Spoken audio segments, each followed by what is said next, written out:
jasa-jasanya polisi. Makanya jangan musuh polisi. Pun kalau ada polisi yang minta-minta uang di jalan, kau langgar, kau tidak lihat diri? Saya lihat Pak. Kenapa kau langgar? Saya tidak lihat Bapak. Kenapa kau tidak lihat saya? Bapak sembunyi di tikungan. Pak, mana surat-suratmu? Lengkap. Saya tilang kamu. Kenapa Bapak tilang saya? Kau pembohong. Maksudnya apa? Itu jaketmu Yamaha, motormu Honda. Itu polisi film India, bukan polisi Indonesia. Lihat Pak Kapolres malam ini, lengkap pasukannya, ada poluan-poluannya. Masya Allah. Kalau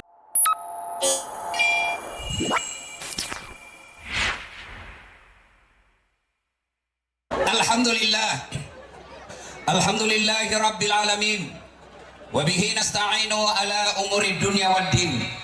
Ashhadu an la ilaha illallah wa ashhadu anna Muhammadan abduhu wa rasuluh. Allahumma salli ala Sayyidina Muhammad wa ala alihi wa sahbihi ajma'in. Amma ba'd. Faqad qala Allah subhanahu wa ta'ala fi kitabil karim. Bismillahirrahmanirrahim. Ya ayyuhalladzina amanu taqullaha haqqa tuqatih wa la tamutunna illa wa antum muslimun. Wahai orang-orang yang beriman, bertakwalah kalian kepada Allah dengan sebenar-benarnya takwa, dan janganlah kamu mati kecuali dalam keadaan beragama Islam. Ayat ini Jumat dibacakan khatib. Ayat ini Jumat didengar umat Islam di masjid. Kalau ada perintah bupati yang harus dibaca tiap Jumat diumumkan di tempat umum, pasti perintah itu penting. Ayat ini Jumat diulang, berarti ayat ini juga penting. Dan rasa-rasanya ayat ini susah diterima akal. Jangan kamu mati. Berarti mati kau yang ngatur. Woi, jangan kau mati ya. Berarti mati mau-maumu. Padahal mati, mau atau tidak, tiba saatnya pasti mati. Orang kaya, orang miskin, raja-raja, rakyat biasa, banser, mati toh. Tolong minggir, kasih jalan, apa yang halang jalanku? Mantap banser. Saya juga mau masuk banser, sudah tua. Orang kaya, orang miskin, raja-raja, rakyat biasa, ustadz. Semuanya. Siapa ceramah kalau ustadz mati? Semua mati. Berarti yang jadi masalah bukan matimu. Kamu mau atau tidak, tiba saatnya pasti mati. Kalau artis tidak bisa mati, maka tidak ada artis yang wafat. Kalau orang kaya tidak mati, maka tidak ada orang kaya yang wafat. Tapi kaya miskin siap tidak siap, pasti kamu mati. Berarti yang jadi masalah bukan mati. Yang jadi masalah bagaimana kondisimu mati. Insya Allah Bapak Ibu tidak akan mati dalam keadaan bersinah. Habis makan obat kuat kuda Sumba, kena serangan jantung, di atas perut bukan mahramnya, selingkuh. Ada yang suka selingkuh di sini? Hanya beri mati kafir. Insya Allah Bapak tidak akan mati dalam keadaan ngerampok. Insya Allah Bapak tidak akan mati dalam keadaan korupsi. Tapi yang bisa membuat kita mati kafir, hobi aklil haram, suka makan barang haram. Siapa mereka? Kalian menerima uang pilkada ketika pilkada. Tepuk tangan baru kau semua pelakunya. Kalau datang orang sosialisasi gampang Pak, gampang. Bisa diurus, tapi saya punya majelis taklim 300 orang Pak. Tolong belikan seragam. Siapa lagi yang bisa mati kafir? Mereka yang jadi pegawai lalu makan uang haram selama dia pada pegawai. Dengar ini para pegawai, yang pegawai honor. Lebih baik kalian menjadi pegawai honor daripada pegawai tetap tapi kalian masuk karena nyogok. Ada pegawai honor di sini. Biasanya itu Satpol PP, polisi setengah. Ada Satpol PP di sini. Itu biasanya kasih banyak pegawai honor itu Satpol PP. Saya tahu lagunya kalau pegawai honor. Berakit-rakit dahulu, Berenang-renang ke tepian, sakit-sakit dahulu, susah-susah dahulu, lalu kemudian tetap susah. Itu pegawai hormat itu. Siapa yang bisa mati dalam keadaan kafir? Contoh-contoh aja nih, contoh. Jangan marah. Sabung ayam. Wah, ada juga di sini. Beleng-beleng. Wah, didapat sama polisi. Wih, judi liar. Polisi, jangan lari. Masih lari juga. Jangan lari. Masih lari. Polisi tidak bisa kejar. Kenapa? Polisi besar perutnya. Kan ada juga itu polisi besar perutnya tuh. Jangan lari. Nggak bisa, Pak. Akhirnya polisi tembak peringatan kami. Dah. Masih lari, tembak 2 kali. Dah. Masih lari, tembak peringatan 3 kali. Dah. Masih lari, terpaksa dilumpuhkan. Tuh. Tembak kakinya, kepalanya dikena. Saya tanya tembak ke polisi, bos, bagaimana caranya? Kakinya kok tembak, kenapa kepalanya kena? Dia bilang, soalnya waktu ditembak dia jongkok. Ini polisi film India, bukan polisi Indonesia. Woi bu, woi, jangan kau musuhi polisi. Kau kira enak hidupmu kalau tidak ada polisi? Hah? Woi, rumahmu dirampok, suamimu dibunuh, anakmu diperkosa, hartamu dijarah. Siapa kau cari? Anggota DPR? Nggak ketemu. Adik-adik, jangan musuh polisi. Hilang motormu, siapa kau cari? Pak Imam, pret. Saya pikir ceramah, macet mobil. Saya baca Yasin, nggak gerak-gerak mobilku. Saya baca ayat kursi 3 kali, nggak gerak mobilku. Tapi begitu ada polisi lalu lintas, Pak Ustaz, maju. Saya juga sampai di sini, Pak. Oh, dijemput sama Kapolres. Mantap. Anggotanya siap. Alhamdulillah. Kapolresnya tawa gembira menyambut Ustadz.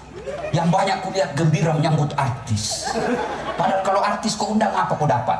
Nak kasih lihat pahanya, nak kasih lihat dadanya. Tidak juga nak kasih pegang kau, nak kasih lihat-lihat ya pahanya.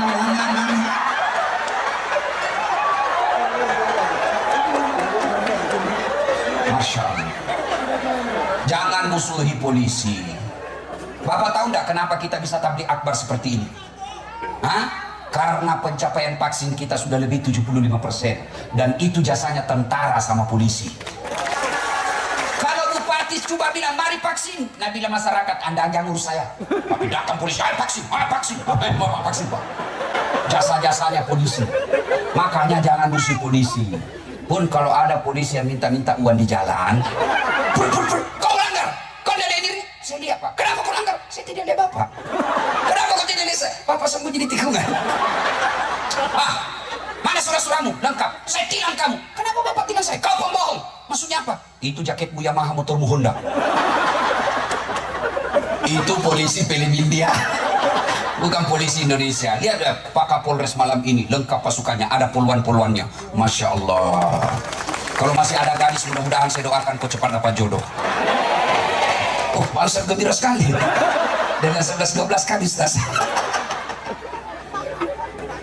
Wa qala idan. Bismillahirrahmanirrahim.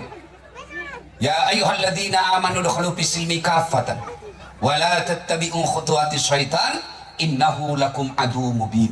Wahai orang-orang yang beriman, masuklah engkau ke dalam Islam secara sempurna. Bukan Islam pencitraan, bukan Islam pilkada, bukan Islam pilcaleg. Ini politisi kalau mau pilkada, pilcaleg, penampilannya kala-kala Ustadz Dasar. Rapi sungkuknya. Keluar masuk masjid, biar tidak diundang, datang juga. Begitu sudah terpilih, tidak pernah lagi datang. Jangan kau Islam begitu. Banyak begitu di sini. Banyak begitu di sini. Kau salah, kenapa kau pilih Dongo?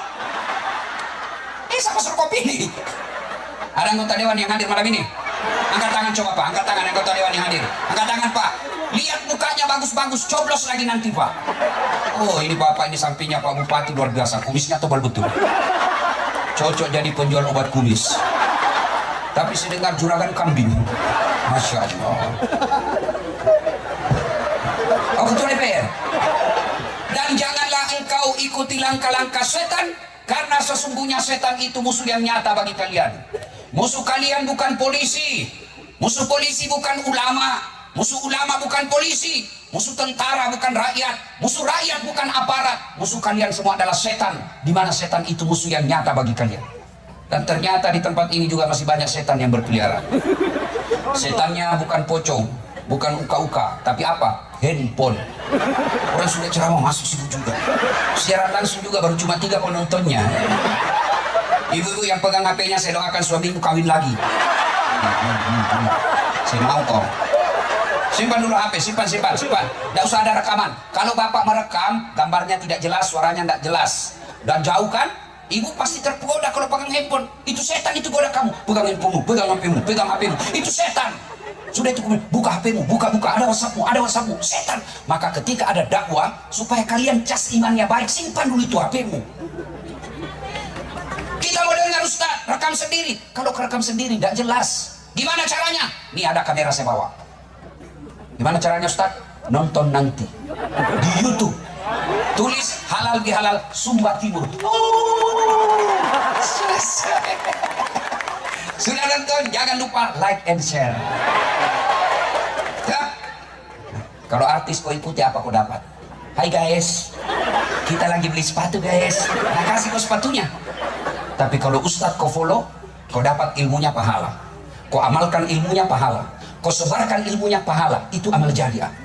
Maka follow Dasat Latif. Yang punya IG adik-adik sekalian, kau follow saya. Dasat Latif 1212 centang biru. Ya. Wakalaidan. Bismillahirrahmanirrahim. Inna allaha wa malaikatahu yusalluna ala nabi. Ya ayyuhalladzina amanu sallu alaihi wa sallimu taslima. Sesungguhnya Allah dan para malaikatnya berselawat kepada Rasulullah Muhammad SAW. Maka wahai orang-orang yang beriman, berselawatlah kalian kepada Rasulullah dengan sebaik-baik selawat. Suatu kali Nabi lagi duduk-duduk dengan malaikat Jibril. Tiba-tiba Nabi melihat ada malaikat lebih 1 juta jari-jarinya. Masya Allah. Ibu-ibu berapa jari-jari ibu? 10. Cacatku itu. Dari jari-jari kakimu 20. Ini malaikat lebih 1 juta jari-jarinya. Nabi kagum. Jibril, malaikat apa itu deh? Banyaknya jari-jarinya. Itu malaikat yang Allah tugaskan mencatat air ketika hujan. Nabi datangi. Malaikat banyak jari-jarinya. Malaikat, betul kau mampu mencatat air ketika hujan? Ya. Ku catat yang jatuh di laut, ku catat yang jatuh di gunung, ku catat yang jatuh di darat. Semua aku catat. Tak setetes pun yang tidak aku catat ya Muhammad. Makanya saya sibuk dengan jariku yang banyak ini. Lalu malaikat ini berkata, ya Muhammad, ada satu yang tidak mampu aku catat. Lebih banyak daripada air hujan itu. Apa gerangan? Ketika umatmu berkumpul di padangan merdeka. Wai ngapu. Pahlawan. Jantung mah bertelam cepat GR kan baru datang ke sini. Lapangan merdeka. Pahlawan. Lalu mereka bersalawat bareng-bareng kepadamu. Orang yang hadir bersalawat sama-sama di situ. Saya tidak bisa mencatat betapa banyak pahala Allah turunkan di tempat itu. Perlu saya informasikan, Bapak orang masuk surga bukan tidak ada dosa. Kalau orang masuk surga tidak ada dosa, tidak ada isinya surga Pak. Mana ada manusia yang tidak ada dosanya? Ini di depan saya semua ini. Ada semua dosanya ini. Alasan istrinya rapat, ternyata pingin merapat. Ya kan? Mana ada manusia yang tidak ada dosanya? Semua kita punya dosa. Lalu kenapa orang masuk surga? Timbang pahala kebaikannya, timbang keburukannya. Ternyata timbang punya timbang. Lebih berat kebaikannya meskipun 0,1% saja selisihnya, dia masuk ke dalam surga. Maka ketika berkumpul seperti ini, bersalawatlah kepada Rasulullah. Karena pahalanya lebih banyak daripada jumlah air hujan. Maka saya mau dengar orang-orang Sumba. Mana lebih kencang suaranya ibu-ibu? Karena ibu-ibu yang banyak begini tadi. Saya mau dengar mana lebih kencang suara ibu-ibu dengan bapak-bapak. Bisa malam ini kita tanding? Nah, bapak-bapak diam, ibu-ibu dulu. Ikuti salawat saya, Bu. Ikut salawat dengan saya, Bu, ya. Sholatullah. Ayo, Bu, yang di belakang. Ala toh Rasulillah. Sholatullah. Salamullah. Ala Yasin. Nilainya 8,5. Itulah perempuan Pak Bupati, tidak bisa keras, namanya sahdu. Suara begitu yang kasih nafsu kita Pak. Ditelepon, makanya ibu-ibu janda, dedek gadis, kalau kau ditelepon Pak Kadis, jangku mandayu-dayu. Assalamualaikum, waalaikumsalam. Dari mana orang nggak selingkuh? Lagi di mana, Dek? Di rumah aja Pak Kadis. Lagi ngapain? Baring-baring dong. Jangan kok begitu, karena pasti kita tergoda. Coba kok tegas kalau ditelepon Pak Kadis. Assalamualaikum, Dek. Waalaikumsalam. Lagi di mana? Di rumah. Lagi apa kok telepon? Berhenti kok ditelepon besok. Oh, bahaya ini adik, tidak bisa digoda ini. Ini Waalaikumsalam. Candeda. Ibu-ibu diam, sekarang bapak-bapak. Ayo Pak, jangan mempermalukan jenis kelamin, ayo. Ayo Pak Banser, ayo, bareng-bareng yuk. Salatullah, Allah, ala toha rasulillah. Salatullah, salamullah, ala yasin. Nilainya 8,9. Diam. Sekarang di depan kita ini, yang baris pertama kita dengar ini bos-bos, pejabat. Ayo Pak Kapolres, Pak Dandim, Pak Bupati, jangan mempermalukan pejabat Pak. Kalau pindah, kita dengar. Diam kok semua, kita dengar ini. Ayo. Sholat. Yang di depan ya. Ala Rasulullah. Salatullah. Ala Yasin. Nilainya 9,9. Kenapa Ustaz? Karena Bupati belikan saya tiket.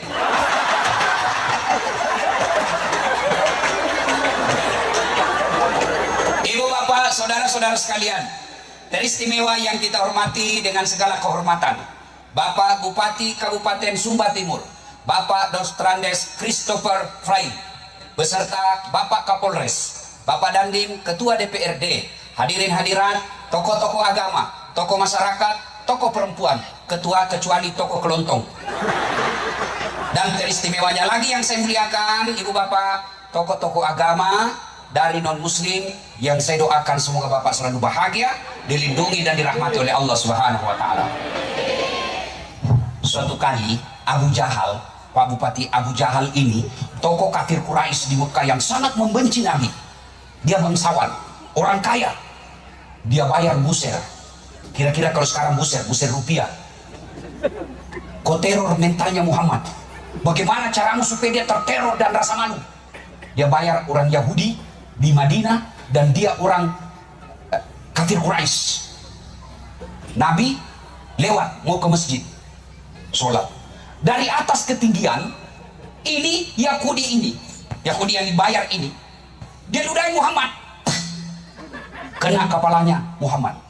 Kira-kira kalau Pak Bupati sebagai tokoh masyarakat, Bupati pula, mayoritas pula di sini, tiba-tiba ada orang Bugis ludahi Bapak. Mati kok. Nggak salah mama kok cilaka. Iya toh? Tapi apa Nabi? Begitu diludahi, Nabi tersenyum dan berkata, "Don't worry, be happy." Tidak ada dalam kitab itu. Ini supaya enak. Ini sudah lebih setengah 10 bos. Terlalu banyak sambutan. Yang saya bayangkan ini yang jauh kasihan rumahnya.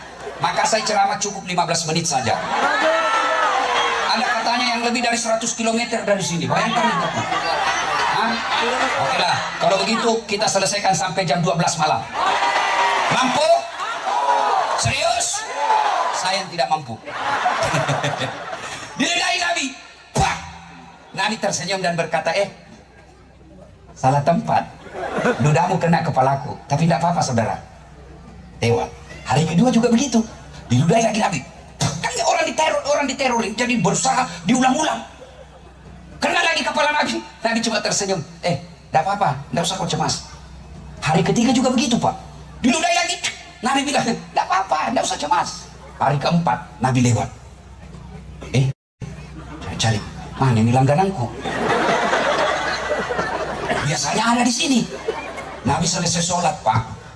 Pergi ditanya, sahabatnya, kok kenal si fulan? Kenal ya Rasul. Mana dia kasihan? Sakit ya Rasul. Oh, kasihan dia ya. Pulang ke istrinya.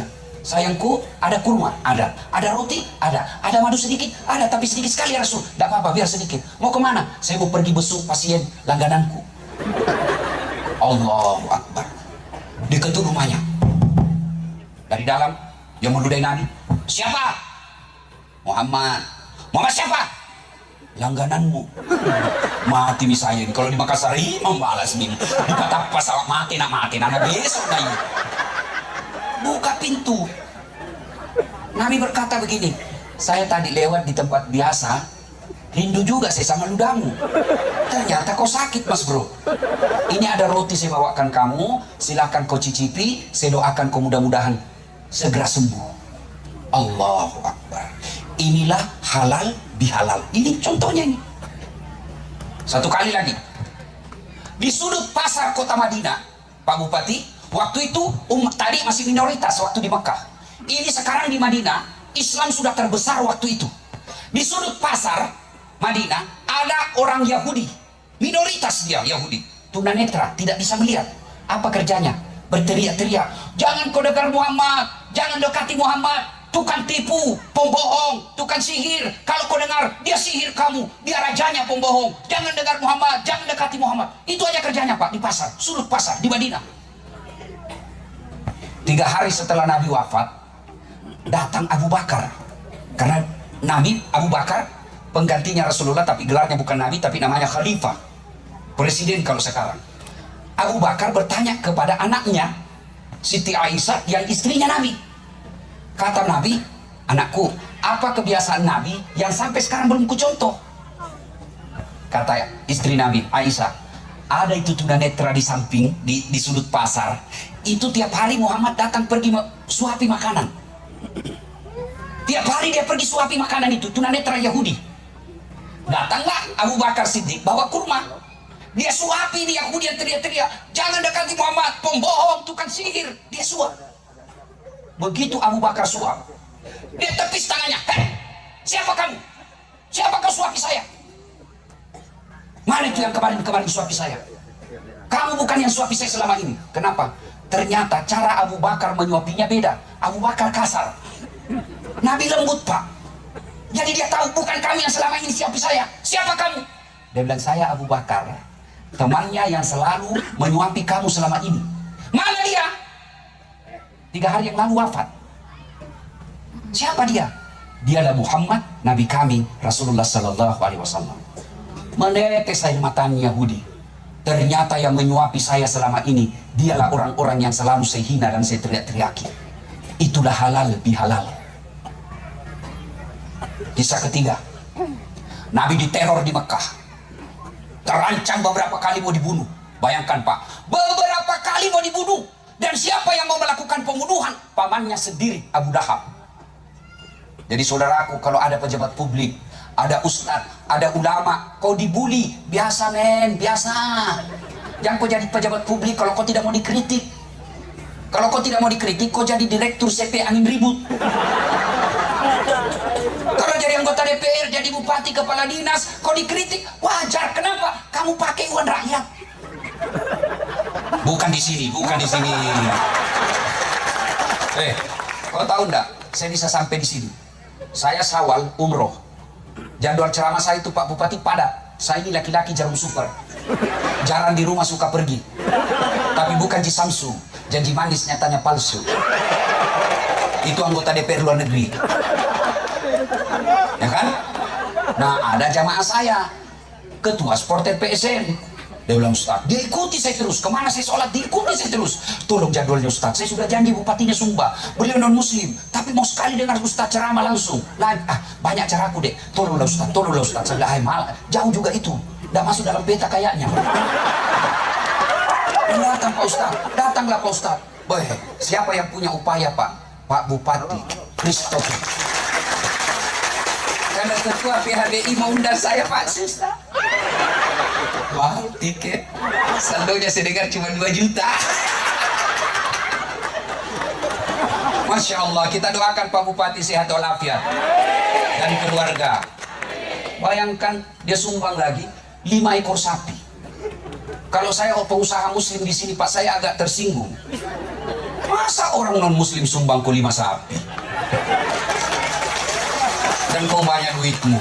Orang kaya seperti ini yang pelit, sekek, kikir galak, kau jabatan. Begitu Begitu kau diantar mau kau pergi kubur, nah tunggu mau malaikat, nah putar bilang mau kau tunggu sikit. Kau itu orang bikin halal bihalal 50.000 jika sumbang. Nah sesah kau cilaka. Kita doakan Pak Bupati sumbang lagi sapi mudah-mudahan ya. Amin ya. Doakan.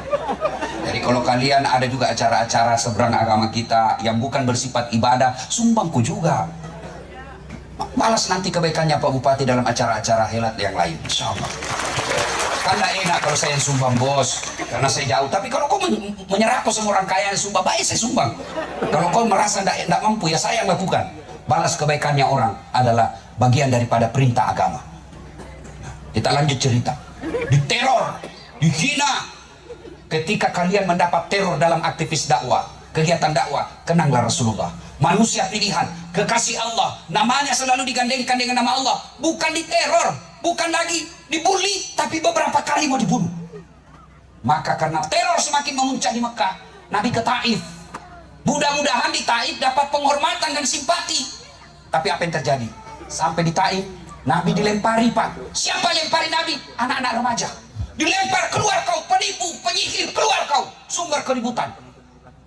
Berdarah pipinya Nabi. Datang malaikat Jibril, muncul.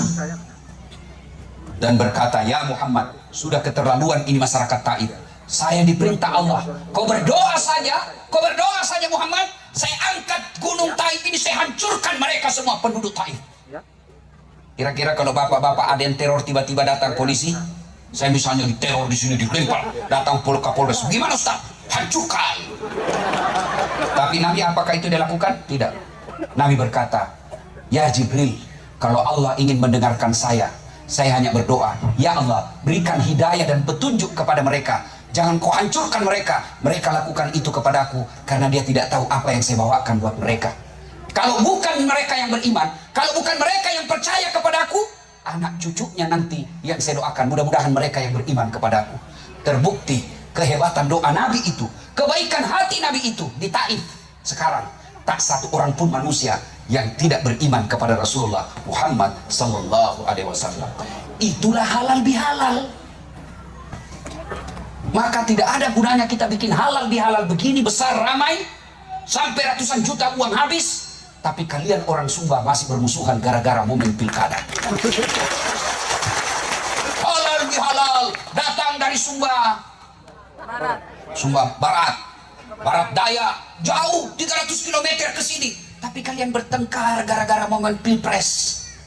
Cebong kampret tidak akur. Aduh. Jangan gara-gara pilpres kalian orang Sumba pulau kepulauan bertengkar. Jangan bos, bodoh namanya kita. Mereka yang sudah jadi presiden, mereka sudah dapat tunjangan, mereka sudah dapat pengawalan. Kalian baku musuh tetanggamu gara-gara cebong kampret. Apa namanya kalau bukan belen-belen? Nah, kasih kau gajinya. Inilah yang kadang-kadang merusak persaudaraan kita. Apa? Pilkada, pilpres, momen politik. Boleh berbeda pilihan. Ini sebentar lagi 2024. Mulai lagi kita ribut lagi. Ngapain kalian ribut? Kalian juga politisi yang ikut bertarung pilkada kalah, jangan kau hasut masyarakatmu. Sabar kau lagi, tanding kau lagi 5 tahun yang akan datang. Kalah kau lagi, tanding kau lagi akan datang. Kalau kau ikut pilkada kalah, kau datangi Pak Bupati, baik minta maaf, bikin kau pidato. Ini yang terbaik buat Sumba Timur. Kita hormati pemilihan ini. Saudara-saudaraku yang tidak menang, bukan kita kalah, tapi suaranya lebih banyak. Selesai. Sudah itu kalau kau akur sama bupati, mudah-mudahan kau dapat proyek penunjukan langsung.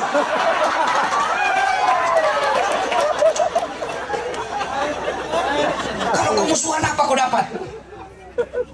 Kepada saudaraku juga para politisi, jangan kau bodoh-bodohi masyarakatmu. Jangan kau hasut. Berikan mereka, setiap ada pilkada selalu ada penanda tangan, siap menang, siap kalah. Tapi begitu dia kalah, kalian juga tim sukses. Ini yang menghasut kadang-kadang ini tim sukses. Kenapa? Karena dia mau sukses. Dapat baleho disuruh bikin baleho 10, 5 aja dia bikin, dia makan 5.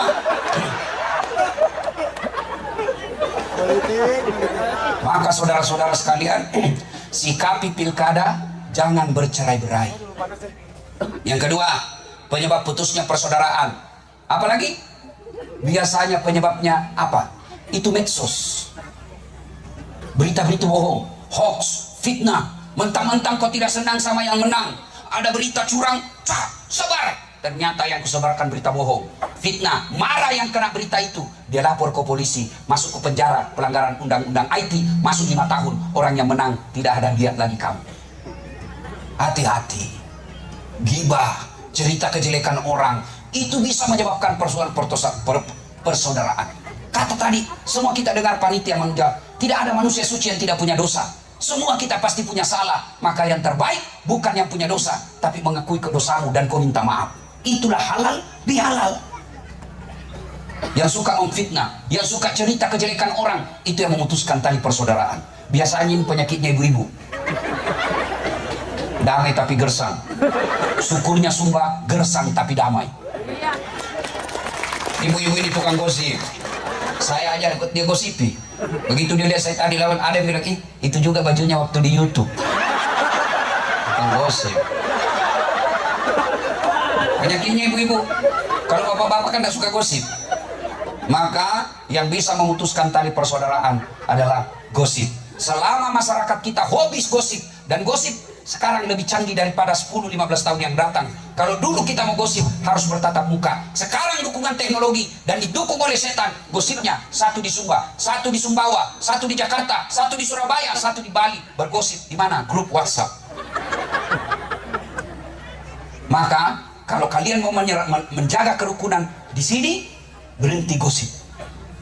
Biasa ada orang bilang, benar itu yang saya cerita Ustaz, memang begitu sifatnya itu anggota DPR. Justru benarnya namanya gibah.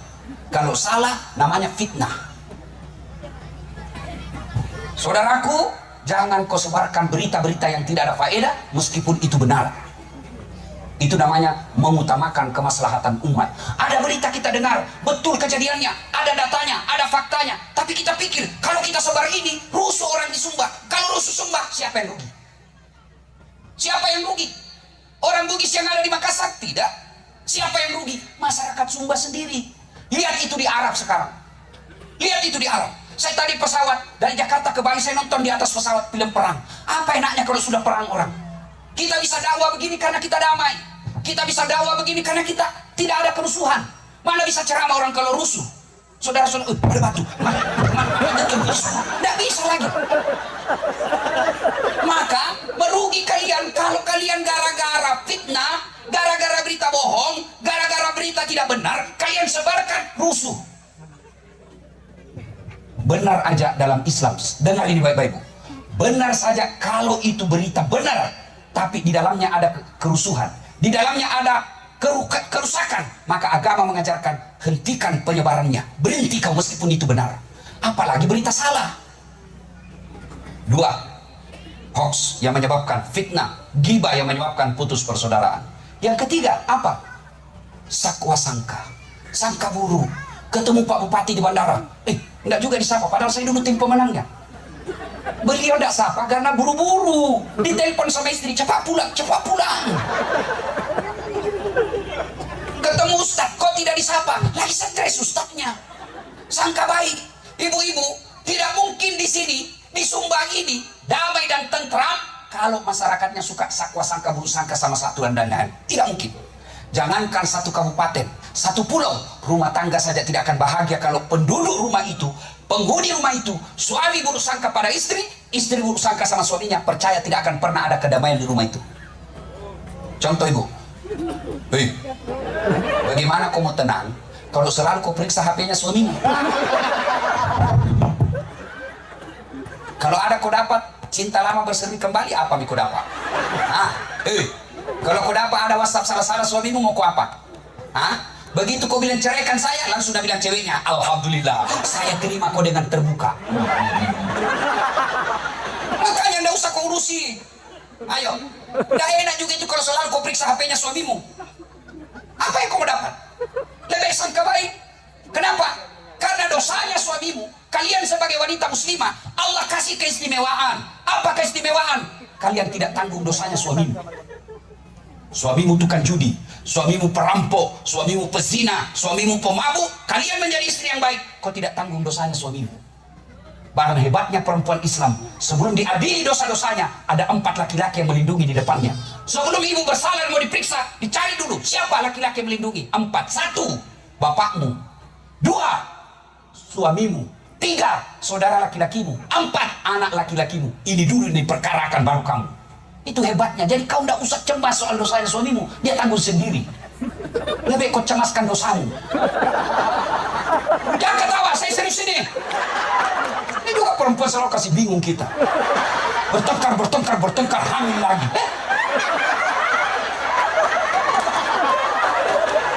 Tenang kau Pak, saya bela kau ini malam. Asal kau takut sama istrimu. Hei Bu, hei, kau kira enak jadi laki-laki? Coba lihat kasihan itu suamimu. Kau kira dia tidak malu kalau kau pulang kampung tidak pakai emas? Malu juga itu. Berkumpul semua istri-istri saudaranya, tapi kamu kasihan bajumu, malu juga itu kita sebagai suami. Tapi apa boleh buat, rezeki dari Allah, bukan kita yang ngatur, Allah. Maka jangan kau selalu teror suamimu. HP-nya diperiksa, bagaimana kita tidak serangan jantung? Sampai-sampai Pak Bupati, ada teman saya dia bilang, Ustaz, pernah suatu ketika saya angkat takbir Allahu Akbar, tiba-tiba bunyi handphoneku. Dan itu handphone barusan saya jawab, odok-odok kuat SMA. Bunyi handphone, ada istriku di samping. Gelisah saya sholat Ustaz. Bagaimana hukumnya itu Ustaz? Istrinya lihat, langsung istrinya bilang, tenang mak kau sholat, lanjutkan, saya tidak periksa di HP-nya. Baru dia tenang sholat. Coba itu pengaruhnya Ibu, kalau kau selalu periksa HP-nya suamimu. Sengsara perasaanmu. Tapi coba kalau kau baik sangka, telepon suami pagi-pagi tidak dijawab. Oh, berarti lagi sholat duha suamiku. Telepon siang tidak dijawab lagi. Oh, berarti lagi sholat duhur berjamaah di masjid. Telepon sore belum jawab. Oh, dia lupa ini, HP-nya di sadelnya motor. Tiba-tiba dia, suamimu kulihat bonceng cewek cantiknya. Oh, berarti mengojek ini suamiku. Tenang perasaan. Karena tidak enak juga itu selalu dicurigai. Kita baru pulang capek di kantor, baru datang. Dari mana kau? Mana itu HP-mu? Kita sampai kantor, telepon dulu, di mana? Cakol ribut, saya di kantor ini. Dia benar, mana itu? Saya di kantor. Tidak percaya, coba video call. Hehehe. Ini semua korban di depan diri. Itu jelek itu perempuan, Pak. Satu kali kesalahan ingat terus. Itu perempuan Pak Kapolres, ahli sejarah. Kesalahan 5 tahun yang lalu masih naulang itu Pak. Makanya jangan coba-coba bikin kesalahan. Saya juga HP ku Pak, kupalsukan namanya orang yang selalu telepon saya. Karena dulu waktu saya di kampung ada cinta-cinta monyet. Sekalinya saya viral, dia telepon terus sekarang. Saya mau blokir, nanti dibilang saya sombong satu kampung. Saya mau terima, perasaannya istriku dong. Akhirnya Pak Bupati ku tulis namanya di HP ku, penjual batu bata. Suatu ketika menelpon lagi, saya lagi santai-santai, bunyi. Istriku bilang, Ustaz, ada telepon tak? Dari siapa sayang? Penjual batu bata. Jangan panik Pak, jangan panik. Kalau panik kentara kita. Pusing kuasai, baru saya tarik nafas. Tagihan itu sayang, jangan angkat tagihan. Aman Pak. Kan perempuan paling takut tagihan toh. Oh, udah diangkat betul HP saya. Suatu ketika saya pulang ceramah, haus saya. Sayangku, bikinkan dulu teh. Saya sibuk Ustaz, ini Ece lagi diajar ngaji. Bikin maki sendiri. Mana gula? Dia bilang ada gitu di toples. Saya pergi ambil gula. Sudah aku kasih, ada tulisannya gula. Bilang, asin. Saya pergi periksa toples, tulisannya gula. Istrinya garam. Saya bilang sama istriku, kenapa kau tulis gula ini baru istrinya garam? Dia bilang, HP-mu juga lain di dalam, lain kau tulis. Salatullah salah. Ayo semua. Ala toha Rasulillah. Salatullah salam. Ala Yasin Habibillah. Coba Pak, halal bihalal itu memaafkan. Coba Rasulullah, manusia mulia, dengan gampangnya dia memaafkan orang. Bukan cuma memaafkan, tapi dibalasnya dengan membawakan kue dan doa. Itulah orang Islam yang disebut rahmatan lil alamin. Bagaimana kalian mau memaafkan orang lain? Nah, istrimu saja kau tidak maafkan, suamimu aja kau tidak maafkan. Bagaimana kita mau maafkan tetangga? Suami aja kita tidak maafkan hanya gara-gara WhatsApp salah kirim. Karena ada tong itu namanya, Bu, WhatsApp salah kirim. Cewek masuk, ada tanda-tanda lope. Kau juga Pak, kalau salah kirim, blokir ki, jangan kau respon. Siapa ya? Anu Pak, oh Mbak. Asal dari mana? Banyuwangi. Boleh ketemu ndak? Terserah bapak aja. Itu namanya korespon. Tapi kalau salah WhatsApp, mohon maaf, salah nomor. Bukan saya yang kau cari, saya blokir. Selesai. Kalau kau harga istrimu, tapi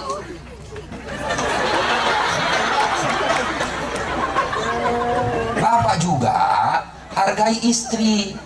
Kan tidak gampang kasihan jadi istri. Coba lihat istri jika kasihan. Coba lihat itu. Dia tinggalkan Sulawesi, dia tinggalkan Jawa, dia tinggalkan Bali. Untuk apa? Datang mengikuti suaminya. Dia rela itu.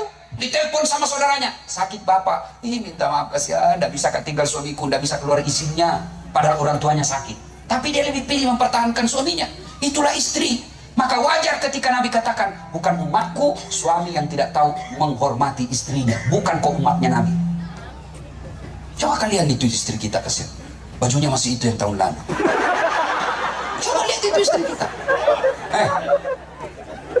Suka ngomel. Memang begitu perempuan, Pak. Kalau ada perempuan tidak ngomel, pasti ada kelainan itu. Maka cara menghadapi perempuan yang suka ngomel, tidak usah kau layani. Makin kau layani, makin menjadi-jadi. Jadi gimana rumusnya, Ustaz? Diam. Diam. Tidak bisa didengar, Ustaz. Sakit telinga. Cara terakhir, makan kau obat tidur.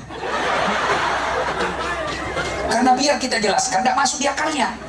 Apalagi kalau Nabi bilang, pokoknya, diam pokok saja. Tidak masuk di akalnya itu. Kan tidak gampang juga jadi istri. Ibu-ibu, dengar ini bapak-bapak. Itu susahnya jadi istri. Ibu-ibu? Ya. Bu? Ya. Masih ingat waktu hamil? Enak? Jalan saja setengah mati. Mau duduk aja itu pakai standar samping. Iya teh bu? Ibu, waktu hamil pernah enggak ibu tidur tengkurap? Pernah ibu? Adik, coba berapa lama ibu? 9 bulan. Dengar pak, istri kita 9 bulan tidak tengkurap, tahan. Bapak 1 bulan yang lihat tengkurap pusing. Itulah perempuan. Iya ibu? Ya. 2. Ibu-ibu masih ingat waktu melahirkan? Ada enggak ibu-ibu melahirkan senyum? Mentang-mentang istri anggota DPR keluar kona.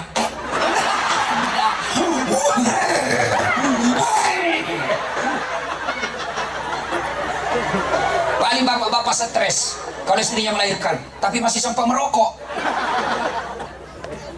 Saya waktu melahirkan istri saya ikut membantunya. Lalu saya kesimpulan, kalau ada suami yang tidak tahu menghargai istrinya, lihat dia ketika melahirkan itu istrinya. Pilihannya hanya 2, tidak setengah mati, mati sekalian. Dan berapa banyak ibu-ibu wafat melahirkan anaknya, dan ketika ditanya, ketika dipilih sama dokter, kalau menyelamatkan anak ibu yang lewat, kalau menyelamatkan ibu anak yang mati, apa dia pilih? Biar nih saya dok, anakku kau selamatkan. Itulah istri. Kita paling stres ketika ngidam. Apa ngidamnya? Tidak bisa tidur istriku, Ustaz. Kenapa? Nanti dia bisa tidur kalau dia duduk, dia lihat saya duduk di atas lemari. Jadi kalau mau tidur istrinya naiklah di atas lemari. Sebelum berhenti kau nak kasih bodoh-bodoh gitu istrinya. Membalas itu. Ya toh, bapak mana pernah rasakan namanya melahirkan? Yang ketiga, bu-ibu, masih ingat waktu menyusui? Masih ingat waktu menyusui?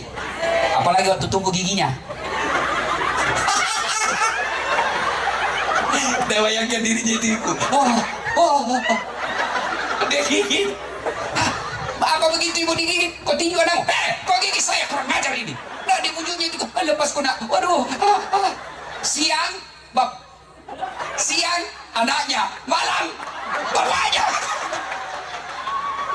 Itulah penderitaan perempuan. Maka Pak, tidak mungkin bisa kita rukun kalau dalam rumah tangga saja kita rukun. Mana ada masalah, mana ada rumah tangga yang tidak ada masalahnya. Tidak ada rumah tangga yang tidak ada masalahnya. Bohong itu kalau ada dia bilang, Ustaz bahagianya rumah tangganya. Kenapa kau tahu ibu? Nabi dia tahu Instagramnya Ustaz, Facebooknya, romantisnya, foto-fotonya. Kan tidak mungkin itu foto bertengkar, share di Facebook. Beleng-beleng itu namanya. Mana ada orang Pak? Mana ada manusia tidak ada masalahnya? Ini. Depan saya, muka-muka penuh masalah semua ini Pak. Ini Ustaz, Bapak pikir tidak ada masalahku? Dalam dakwah banyak sekali masalah Pak. Kadangkala kita ditipu. Berapa jam? 2 jam, tahu-taunya 9 jam naik perahu. Kenapa kau bilang cuma 2 jam? Karena kalau saya bilang 9 jam pasti Pak Ustadz tidak mau datang. Belum lagi honor, lain di kwitansi, lain di dalam amplop. Itu banyak sekali masalah Pak. Belum lagi kalau kita diundang orang kaya yang hanya mau pencitraan pengajian, tidak menghargai perasaan kita. Ajak Bapak pikir hanya melihat di atas mimbar, tidak lihat perjalanan. Masalah saya paling besar sekarang Pak Bupati, banyak janda yang curhat. Berat sekali nih Pak Bupati, berat saya hadapi. Ustadz, kasihlah saya doa-doa penenang hati. Baru saja suami saya meninggal, saya balas, setelah saya kasih doa-doa. Lama dia bilang, Ustadz, maukah Ustadz menjadi imam dalam hidupku? Saya bilang, mohon maaf ibu, saya bukan imam, saya penceramah. Oke? Maka rumusnya, memaafkan. Ketika suami salah, istri salah, maafkan. Bagaimana cara bisa memaafkannya Ustaz? Cara paling simpel adalah ingat kebaikan-kebaikannya. Suami salah, ingat kebaikannya. Alhamdulillah gara-gara inilah suami sehingga saya masuk jadi anggota Bayangkari. Alhamdulillah gara-gara inilah suami saya jadi anggota DPR, saya dipanggil sebagai ibu dewan. Gara-gara ini suami saya sehingga saya masuk menjadi Dharma Wanita. Karena suamiku pegawai negeri. Caranya mengingat. Baru 1 kali salah suaminya, 40 tahun berumah tangga, dia lupa semua kebaikannya. Itu bisikan setan. Istrinya 40 tahun, memberi anak 4, baru 1 kali menerima WhatsApp, salah kirim, suaminya dendam sampai dia berkhianat. Jangan. Kalau ada kesalahan dalam rumah tangga, bukan dengan saling mempermalukan, bukan dengan saling memaki, apalagi sampai melukai fisik istrimu. Kata Nabi, kau bukan umatku. Tapi kalau sudah tidak tahan dengan istrimu, Allah buka jalan keluar. Apa? Kau cerai baik-baik.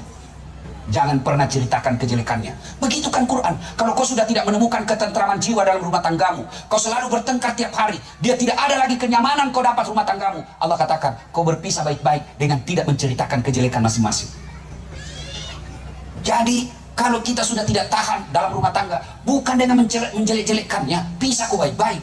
Bagaimana cara pisahnya? Kau datang di pengadilan agama. Biasanya sebelum diadili ada namanya diberikan mediasi untuk rujuk. Karena biasa orang bertengkar Pak gara-gara sepele. Ini karena kita cepat sekali curhat. Curhatnya kemana? Ke saudara. Saudaramu belum tentu niatnya baik. Bisa jadi dia dengki. Kenapa? Suaminya pengangguran, suamimu baik agamanya. Ada salah sedikit, nah hasut kau. Bukan karena melihat kau bahagia, supaya kau juga susah karena dapat suami yang baik. Masa saudara bisa begitu? Bisa. Siapa yang dorong Nabi Yusuf masuk sumur? Siapa ibu? Siapa? Saudaranya sendiri. Masa si jelek itu sifatnya napamanku itu Ustaz? Siapa yang Abu Lahab? Yang menghalangi Nabi dakwah? Saudaranya bapaknya Nabi. Saya sepupu itu Ustaz. Siapa Abu Sufyan? Sepupunya Nabi. Maka kalau ada masalah rumah tanggamu, jangan kau curhat kepada tetanggamu, jangan kau curhat sama saudaramu. Curhat kemana? Kepada Allah. Gimana caranya? Itulah doa. Saya tidak tahu berdoa Ustaz. Bahayanya itu kalau kau tidak tahu berdoa. Nah, berdoa itu tidak harus pakai bahasa Arab. Berdoa itu tidak harus pakai bahasa seperti Quran. Berdoa itu kata Nabi, silakan kau pakai bahasa ibu. Apa bahasa ibu? Bahasa hari-harimu. Bahasa Bugis boleh, bahasa Jawa silakan, bahasa Sunda boleh, bahasa apa saja boleh. Bahkan boleh pakai bahasa isyarat.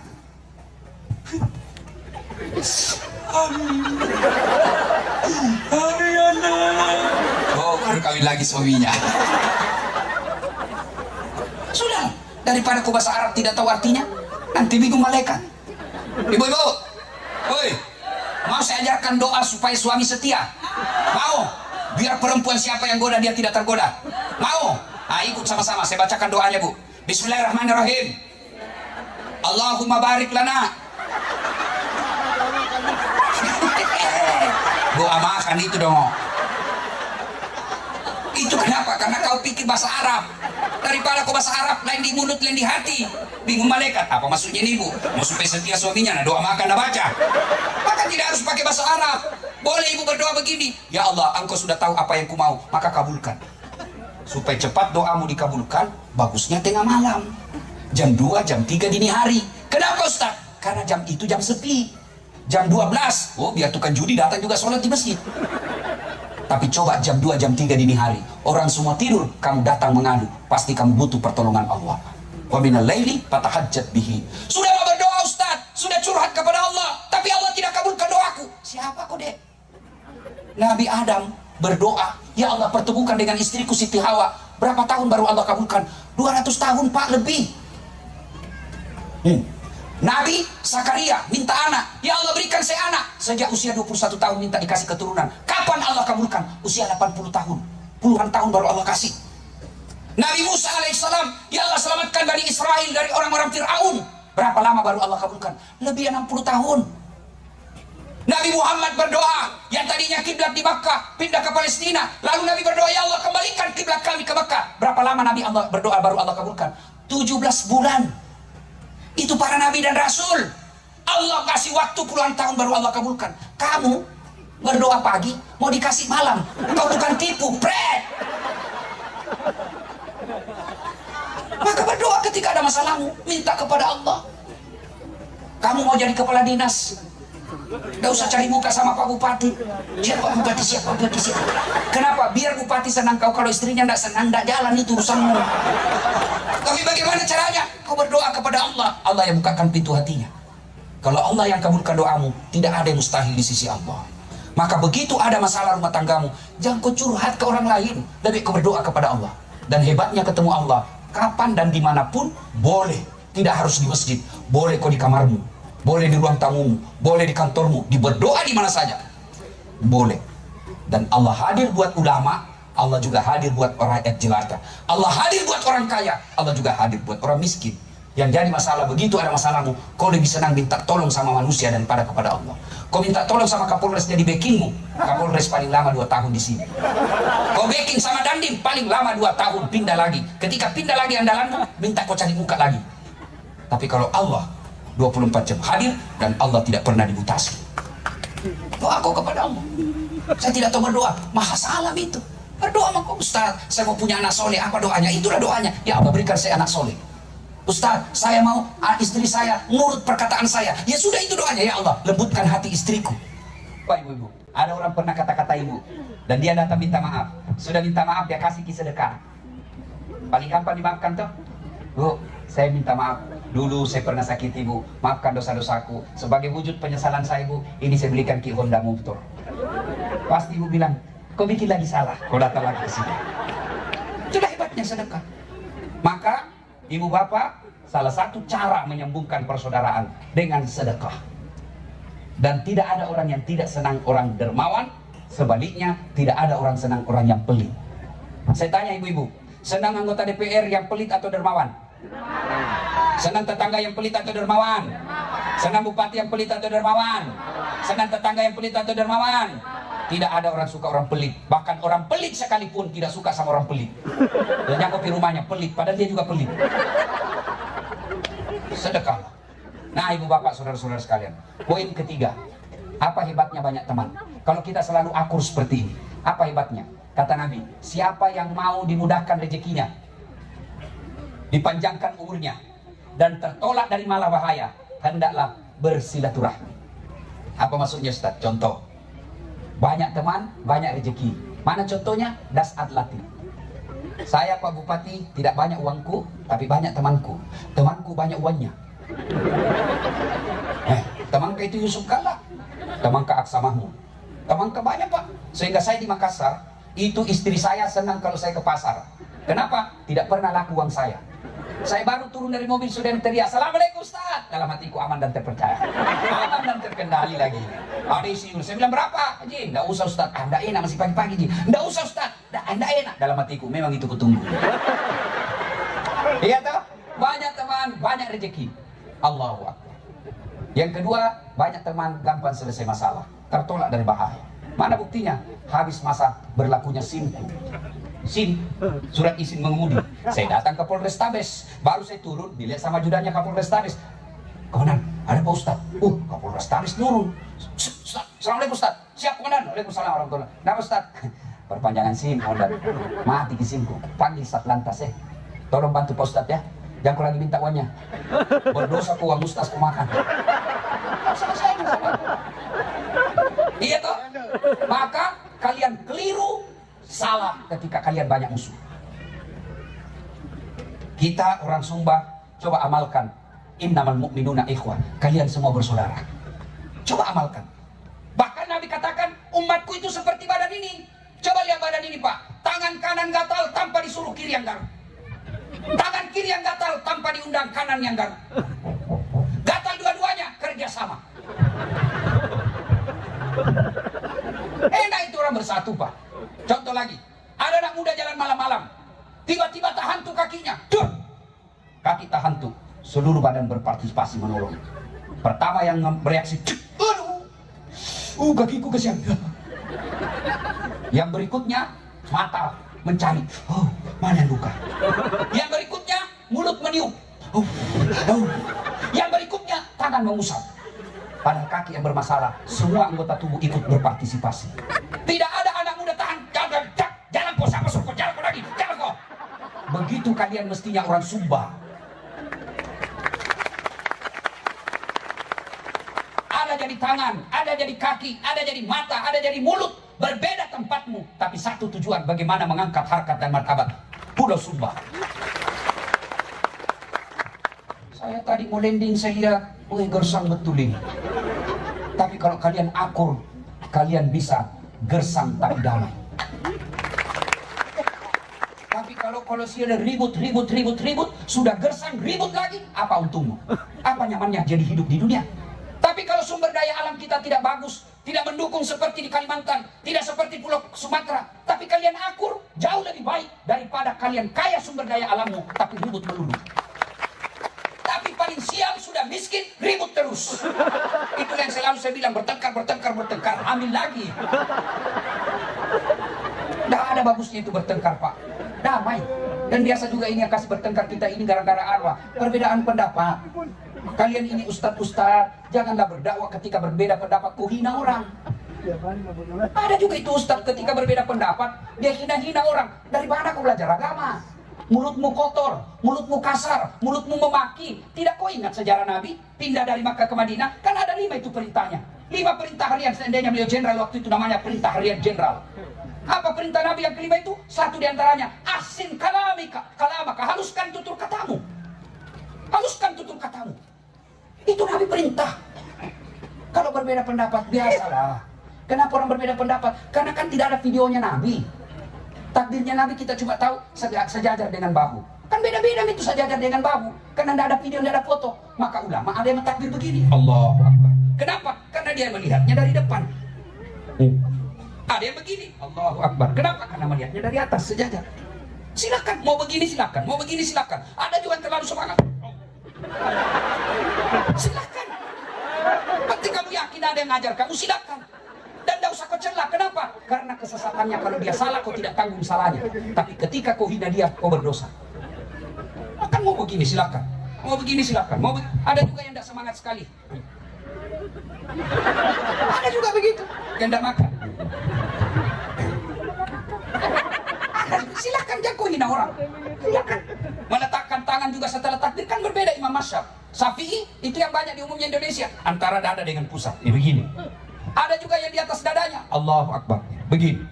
Ada itu pendapat ulama. Ada juga yang di bawah pusat. Allahu Akbar. Bukan di bawah sekali Bu. Ini cepat sekali bikin ngeres.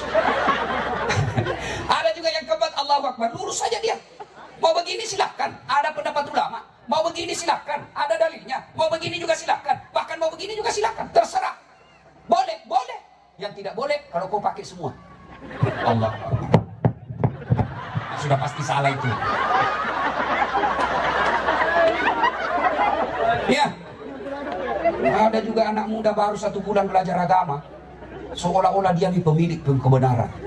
Biasa juga adik-adik, salah satu dampak dari keterbukaan sekarang itu belajar orang agama gampang. Tapi ada dampak negatifnya. Harus kau hati-hati. Kalau mendengar ayat saja tidak ada penjelasannya, tidak ada sejarahnya, tidak ada kajiannya, bisa salah tafsir kamu. Kenapa kau tidak sholat? La ikraha fiddin. Tidak ada paksaan dalam agama. Nah itu ada ayatnya itu, tapi salah tempat kok. Kenapa kau bersinah? La ikraha fiddin. Tidak ada paksaan dalam agama. Salah tempat kok cilaka. Maka jangan. Jadi baik belajar di medsos, di YouTube, tapi harus juga ada kau tanya Ustaz bagaimana ini? Apalagi kalau kau lihat ada artis yang tidak jelas agamanya selama puluhan tahun jadi artis, mentang-mentang sudah tidak mulai laku, tidak ada lagi orderan, dia hijrah. Baru 2 bulan hijrah Dah kafir-kafirkan kita kayak dia panitia hari kiamat. Dia kelompok-kelompokkan, ini ustadz sunnah, ini tidak sunnah. Saya masuk kategori tidak sunnah. Saya tanya, kenapa kau bilang saya tidak sunnah? Buktinya kau tidak pelihara jenggot. Mau dia apa kalau tidak mau tumbuh? Saya gara-gara jenggot kau marah-marah sama saya. Ya begitu ya. Jadi menyikapi perbedaan pendapat santai saja, tenang saja. Nah, dua, yang tadi, orang yang banyak temannya, murah rezekinya, gampang selesai urusannya, panjang umurnya. Kenapa panjang umurnya Ustaz? Karena banyak doakan. Saya ini Pak, hampir tidak pernah di rumah. Orang selalu bilang, tapi Alhamdulillah Ustaz sehat walafiat. Tanya itu tadi yang kori. Baru beberapa saat ngaji sudah mulai hilang suaranya. Saya Pak, bisa dalam sehari 4 provinsi ku datangi. Satu kali ceramah paling cepat 1 jam. Kadang 1 hari 4. Berarti lebih kurang saya 6 jam teriak-teriak. Alhamdulillah sehat walafiat. Kenapa? Karena banyak yang doakan saya. Yang paling juga menjadi kita kalau ada bapak-bapak yang cium kita. Aduh, itu berkumis ini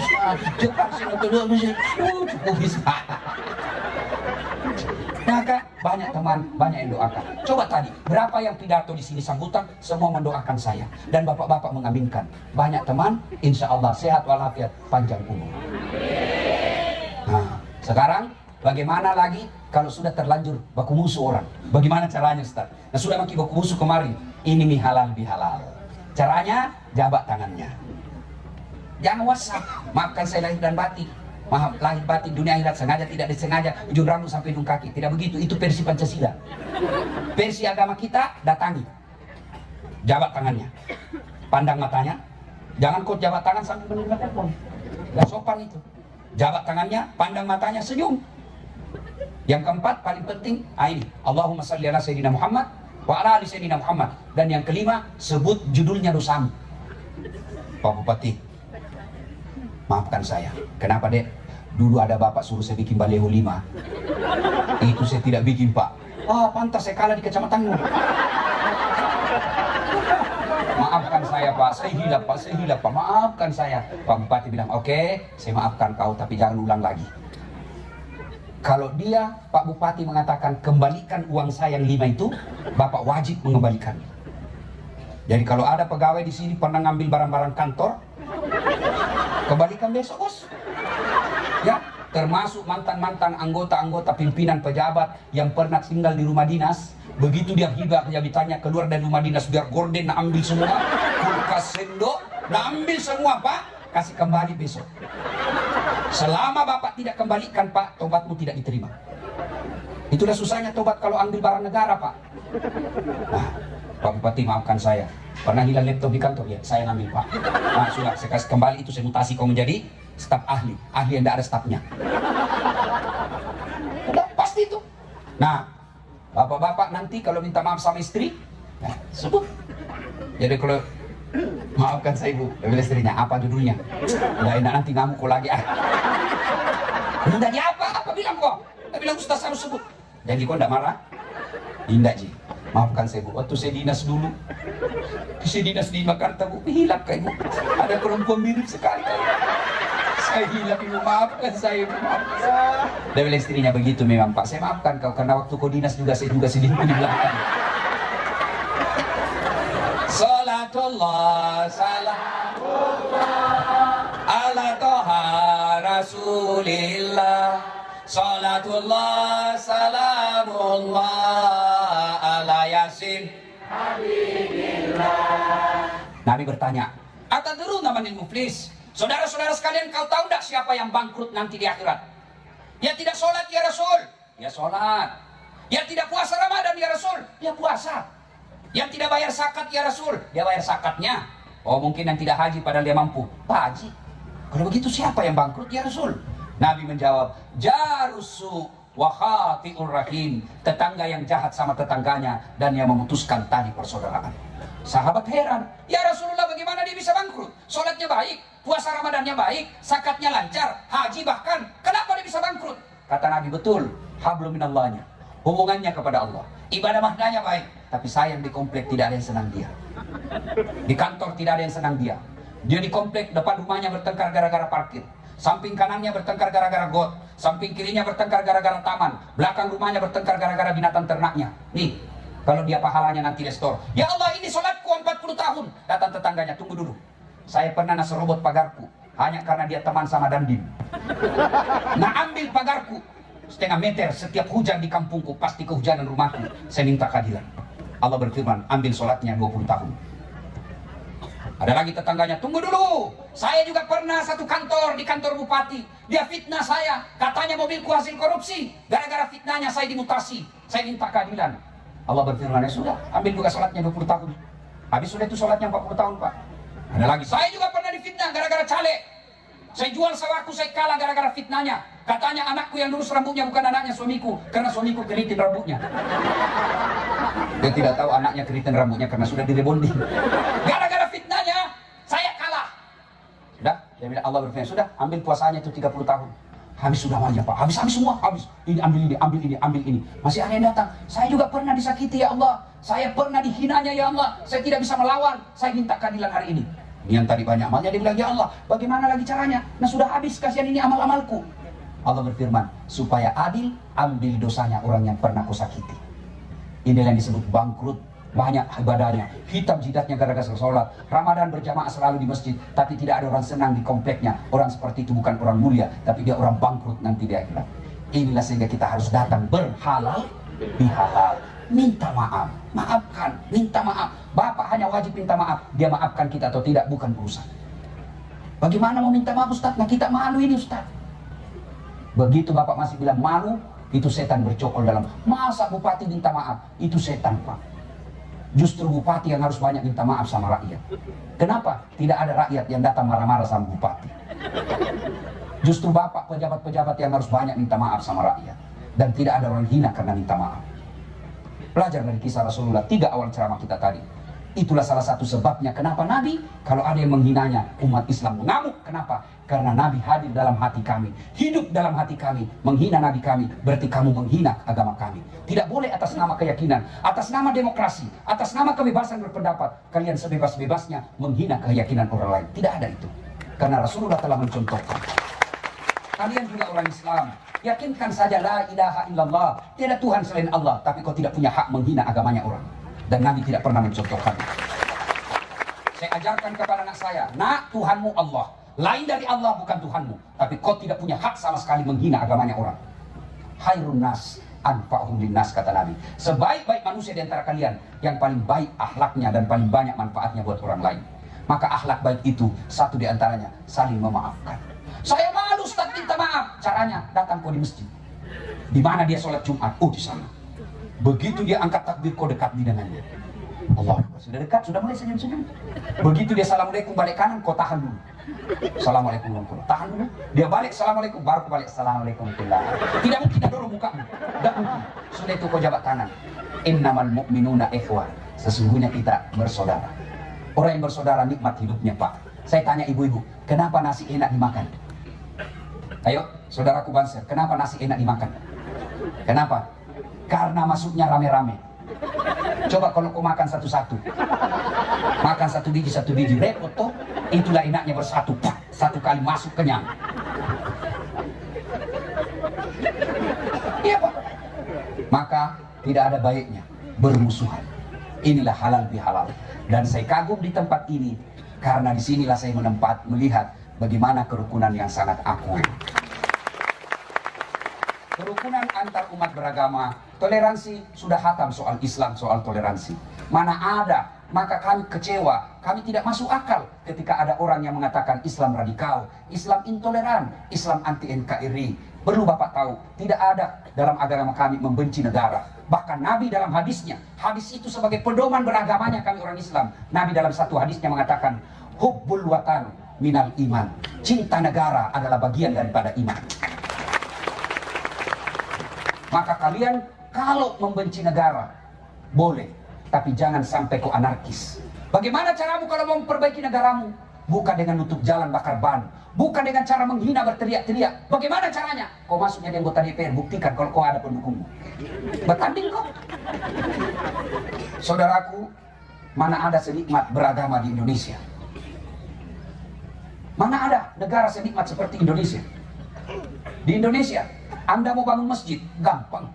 Di Saudi, di Mesir, Di Malaysia tetangga kita sama-sama Melayu, tidak mungkin kau bisa bangun masjid tanpa izin kerajaan, tidak mungkin. Indonesia ada tanahmu sedikit, bangun masjid biar tidak ada IMB-nya jadi. Mau kau dakwah di Mesir, di Saudi, di Malaysia, tidak mungkin kau bisa mendakwah di atas mimbar kalau tidak dapat izin dari negara.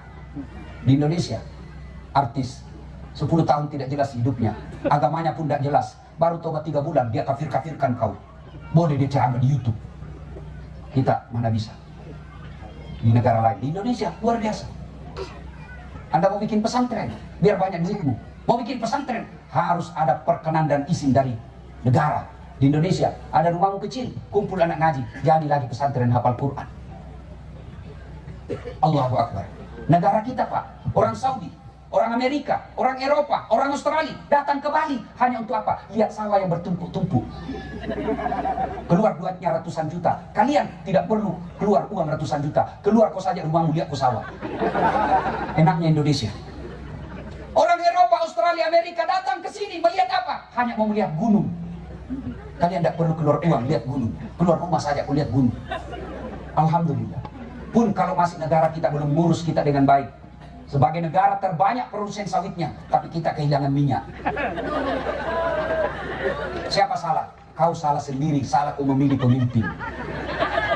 Kau cari pemimpin yang mau disogok, mau nyogok. Maka begitu kau terima sogokan 300.000, dia tidak urus kau 5 tahun. Kenapa? Dia bilang sudah mau kau bayar. Maka mudah-mudahan 2024 nanti, kalian jangan berbeda. Boleh berbeda tapi jangan berpecah belah. Tapi ingat, cintai negaramu dengan cara apa? Jangan kau terima uang sogok.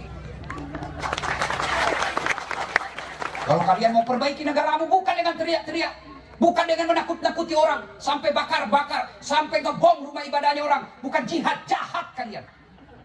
Gimana caranya? Kau jadi anggota DPR. Masuk ke anggota DPR. Dalam kau anggota DPR, kau perbaiki negaramu, kau cintai kabupatenmu, jadi kau anggota DPR. Coba kalau orang memilih anggota dewan, bupati, tidak keluar uang banyak, maka terpilih pemimpin yang mencintai rakyatnya.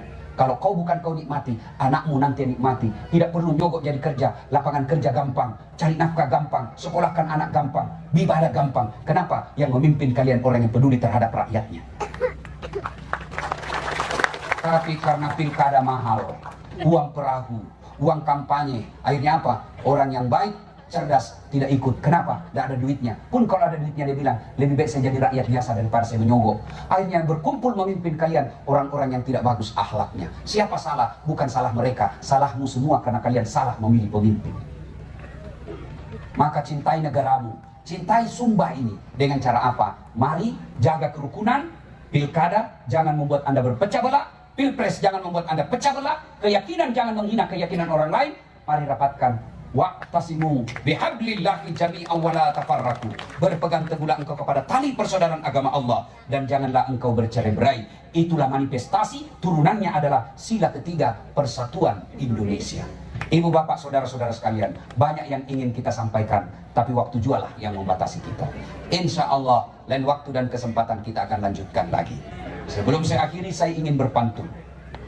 Tolong dikatakan cakep kalau saya berpantun ya. Niat hati begini, belumpi ya, lebat batang padi jerami, padi dipanen di pagi hari, niat hati berpoligami, apa daya takut istri. Pantun kedua, burung cendrawasih terbang tinggi, mencari makan di pagi hari, bukan kami takut istri, cuma istri lebih berani.